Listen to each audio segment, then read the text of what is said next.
الحمد للہ وکفا وسلام علی عبادہ الذین اصطفیٰ اما بعد فاعوذ باللہ من الشیطان الرجیم بسم اللہ الرحمن الرحیم یا ایہا الذین آمنوا کتب علیکم الصیام کما کتب علی الذین من قبلکم لعلکم تتقون سبحان ربک رب العزت عما یصفون وسلام علی المرسلین والحمد للہ رب العالمین اللہم صلی علی سیدنا محمد وعلی آل سیدنا محمد وبارک وسلم۔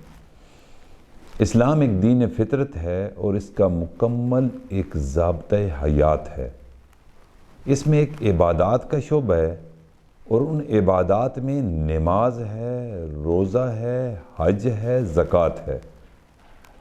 جتنی بھی عبادات ہیں ان میں سے ایک رمضان کو چھوڑ کر یعنی روزے کو چھوڑ کر ہر عبادت ایسی ہے کہ جو دوسروں کی نظر میں ہے۔ جب ہم نماز پڑھنے جاتے ہیں تو مسجد میں ایک اجتماعی عمل ہے، باجماعت نماز پڑھتے ہیں۔ اگر زکوٰۃ دیتے ہیں تو اس میں کم از کم ایک بندہ زیادہ آپ کے ساتھ شریک ہوتا ہے کہ جس کو علم ہوتا ہے کہ آپ یہ زکوٰۃ یعنی یہ اپنے مال کی زکوٰۃ کس کو دے رہے ہیں۔ جو مستحق ہوتا ہے اس تک آپ جب پہنچتے ہیں تو آپ کی اس عبادت کی خبر اس مستحق کو پہنچ جاتی ہے۔ اس طرح انسان جب حج کے لیے جاتا ہے، جو بھی صاحب استطاعت ہے جب حج کے لیے جاتا ہے تو اس کا حج کا عمل چاہے وہ عرفات ہے، منا ہے، مزدلفہ ہے، بیت اللہ شریف کا طواف ہے، حجر اسود کا بوسہ ہے، مقام ابراہیم پر نوافل ہیں، صفا اور مروہ کی سعی ہے، نبی علیہ السلام کے روضہ اقدس پر حاضری ہے۔ یہ سارے کے سارے عمل ایسے ہیں کہ جو لوگوں کی نظروں کے سامنے ہوتے ہیں، یعنی اس میں ریا آ سکتی ہے، اس میں دکھلاوا آ سکتا ہے، اس میں نمائش آ سکتی ہے۔ ایک عمل اللہ تعالیٰ نے اس امت کو ایسا دیا کہ جو بالکل بے ریا ہے، کانوں کان کسی کو خبر نہیں ہوتی۔ روزہ دار جب روزہ رکھتا ہے تو اس کی اس عبادت اور اس عمل کا اس کے گھر والوں کو بھی علم نہیں ہوتا، اس کے اطراف میں اس کے پڑوسیوں کو علم نہیں ہوتا، اس کے دفتر میں اس کے کولیگز کو علم نہیں ہوتا۔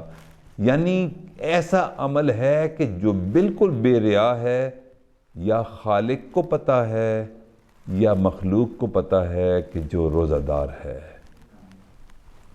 شاعر بھی کہتا ہے کہ یہ جو عمل ہے اس عمل کی اس نے بہت خوبصورت بات بتائی کہ کرامن کاتبین را ہم خبر نیست کہ درمیان عاشق و معشوق رمز است، کہ عاشق اور معشوق کے درمیان اشاروں میں ایسی بات ہو گئی کہ کرامن کاتبین را ہم خبر نیست، کہ ان اشاروں کی بات کا کرامن کاتبین کو بھی خبر نہ ہوئی۔ یعنی یہ ایک روزہ ایک ایسا عمل ہے کہ جو معشوق کے لیے عاشق رکھتا ہے اور یہ معشوق کو ہی معلوم ہے، یعنی ہمارے خالق کو ہی علم ہے کہ یہ عبادت بندہ کر رہا ہے، یا بندے کو معلوم ہے یا خالق کو معلوم ہے، یا عاشق کو معلوم ہے یا معشوق کو معلوم ہے، یا بندہ اس سے باخبر ہے یا اللہ تعالیٰ باخبر ہے۔ یہ کسی اور فرشتے کو بھی نہیں معلوم کہ کوئی عمل ایک بندہ اللہ کی محبت میں کر رہا ہے اور اس کے حکم کو پورا کر رہا ہے۔ اس لیے ہم اس کو ایک کہتے ہیں کہ یہ خفیہ معاہدہ ہے، اور یہ خفیہ معاہدہ بندے اور رب کے درمیان ہے۔ چنانچہ حدیث مبارکہ ہے کہ نبی علیہ السلام نے ارشاد فرمایا الصوم لی وانا اجزی بہ، روزہ میرے لیے ہے اور اس کا بدلہ بھی میرے ذمے ہے۔ یہ حدیث قدسی ہے۔ چنانچہ باقی ہر قسم کی عبادت جو بندہ کرتا ہے اس کا ثواب فرشتے لکھتے ہیں، مگر روزے کے بارے میں فرشتے لیے لکھتے ہیں کہ اس نے روزہ رکھا، اس کا اجر اور بدلہ قیامت کے دن اللہ تعالیٰ خود عطا فرمائیں گے۔ یعنی اس کا اجر کسی فرشتے کے علم میں ہی نہیں ہے۔ اس میں ایک نقطہ ہے، وہ نقطہ ہمیں سمجھنے کی ضرورت ہے کہ دنیا کی زندگی میں ہم دیکھتے ہیں کہ جب مانگنے والا کسی کے پاس جاتا ہے مانگنے کے لیے تو دینے والا اپنے مقام اور حیثیت کے مطابق دیتا ہے۔ فرض کریں اگر کوئی سائل اور منگتا میرے پاس آئے تو میں اس کو چند روپے دوں گا، جس سے شاید اس کے ایک وقت کا کھانا اس کو مل جائے۔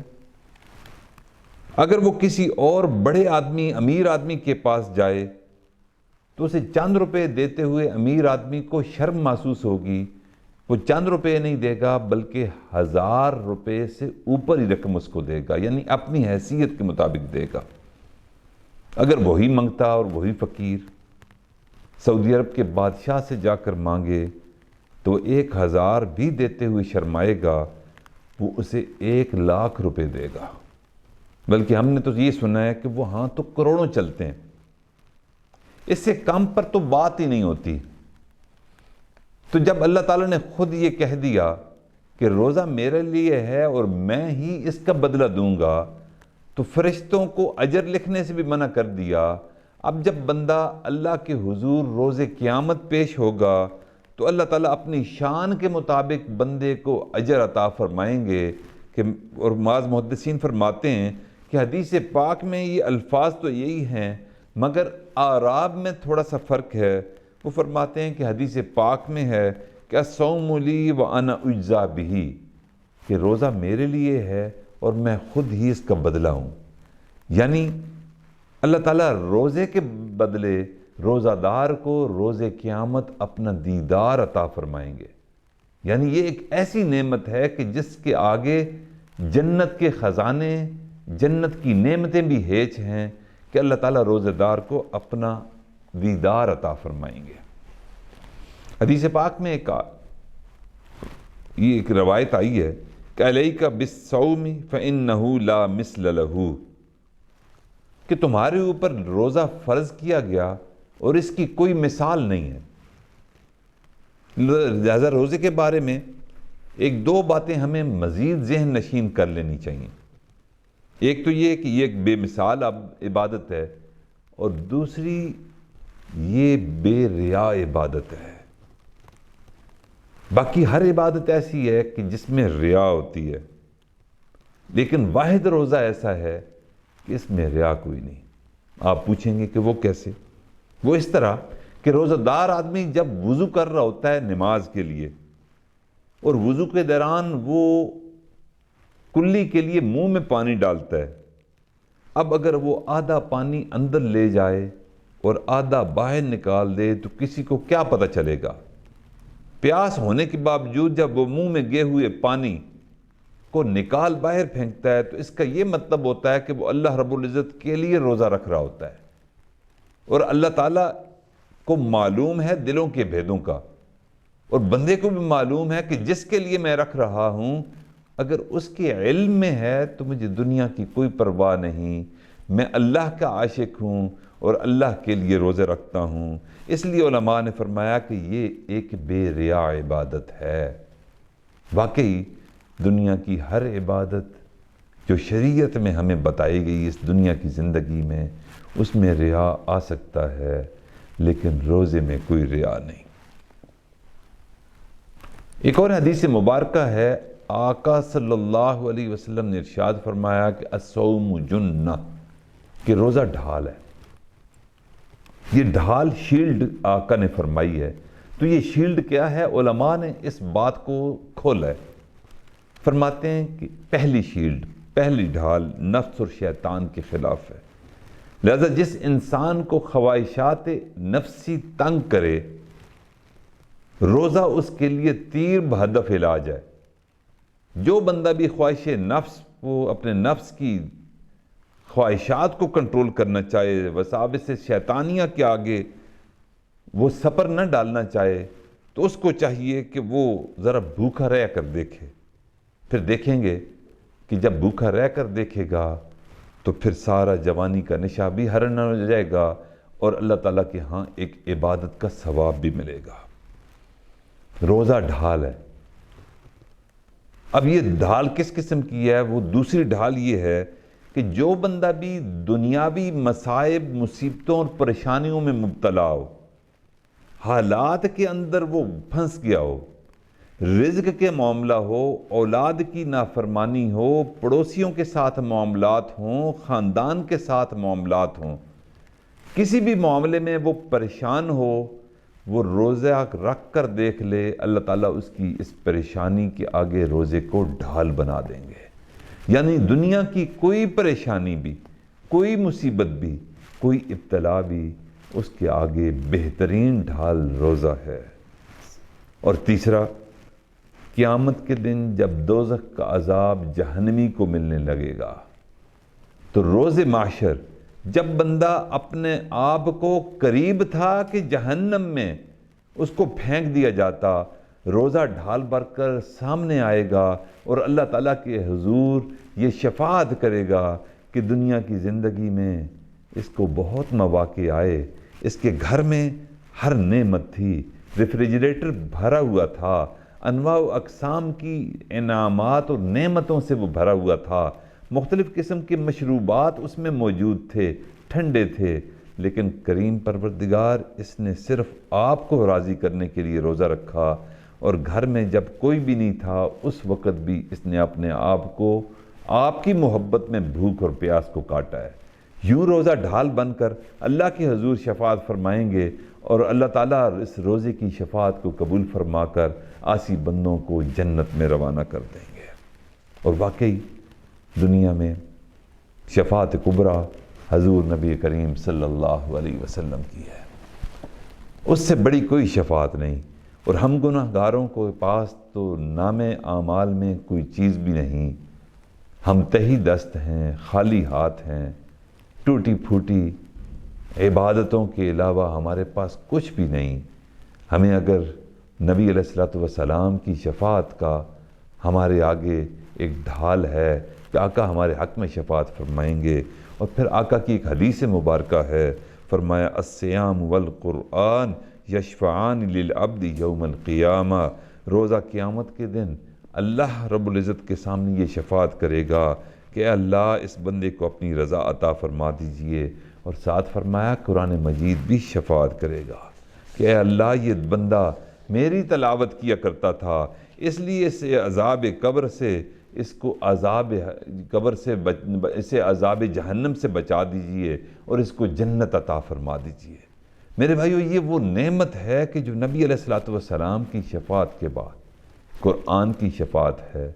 تو یہ رمضان اور قرآن لازم و ملزوم ہے، اور اس رمضان المبارک کے دنوں میں کیونکہ یہ قرآن پاک کی سالگرہ کا مہینہ ہے، 27 رمضان المبارک کو قرآن پاک اللہ تعالیٰ نے آسمان دنیا پر نازل فرمایا تھا اور فرشتے کو دے دیا گیا تھا، تو اس کی سالگرہ کا مہینہ ہے۔ ہمیں چاہیے کہ ہم اس رمضان المبارک میں کثرت تلاوت کریں اور قرآن پاک کی شفاعت کے بھی مستحق بنیں، روزے کی شفاعت کے ساتھ ساتھ۔ بہت خوش قسمت ہیں وہ افراد جو اس رمضان المبارک میں کثرت تلاوت کرتے ہیں۔ آج اس کے پاس مختلف مواقع پر اور خصوصی طور پر رمضان میں جو ساتھیوں کے فون آتے ہیں، بندہ حیران ہو جاتا ہے کہ کیسے کیسے لوگ ذوق تلاوت رکھتے ہیں۔ ایک قاری صاحب ہیں، وہ روزانہ کا ایک قرآن پاک ختم فرماتے ہیں۔ روز صبح فجر کے وقت وہ قرآن پاک کی تلاوت شروع کرتے ہیں، اور مغرب سے پہلے، افطاری سے پہلے ان کا قرآن پاک ختم ہو جاتا ہے۔ اور ایک خوش قسمت ہیں جو رات عشاء کے بعد تلاوت شروع کرتے ہیں، اور پھر صبح فجر سے پہلے پہلے ان کا قرآن پاک ختم ہو جاتا ہے۔ تو یہ خوش قسمتی اللہ کرے کہ ہمیں بھی ملے کہ ہم رمضان المبارک میں کثرت تلاوت کریں، اور ایسے خوش نصیب جو اس رمضان المبارک میں یوں جد و جہد کر سکتے ہیں کہ ایک قرآن پاک روز ختم کر سکتے ہیں، تو کیا ہم ایک منزل نہیں ختم کر سکتے؟ کیا ہم ایک سپارہ نہیں ختم کر سکتے؟ ہمیں بھی چاہیے کہ اس طرف ہم غور و فکر کریں۔ آج اس کو ایک لاہور سے فون آیا، اور وہ خاتون تھیں، اور ان کے خاتون بھی اس عمر کی تھیں کہ بچے اور بچیاں ان کی اسکول اور کالج میں جانے والی ہیں، گھر کا کام کاج بھی کرنا پڑتا ہے، تو ان کا معمول ہے 50,000 مرتبہ کلمہ طیبہ کا ورد کرنا۔ تو یوں میرے بھائیوں، بہنوں، بیٹیوں، بیٹوں، ہمیں چاہیے کہ ہم رمضان المبارک کی ان قدردانی کریں، ان ایام کو غنیمت سمجھیں، اور اس غنیمت سمجھتے ہوئے روزہ بھی جہاں ہماری روز قیامت شفاعت کرے گا، تو ان دنوں جو ہم تلاوت کریں گے، یہ بھی روز قیامت ہماری شفاعت کرے گا۔ اللہ سے دعا ہے کہ اللہ تعالیٰ ان کی شفاعت کے ساتھ ساتھ بھی ہمیں حضور نبی کریم صلی اللہ علیہ وسلم کی شفاعت کبریٰ بھی عطا فرمائے۔ وآخر دعوانا ان الحمد للہ رب العالمین۔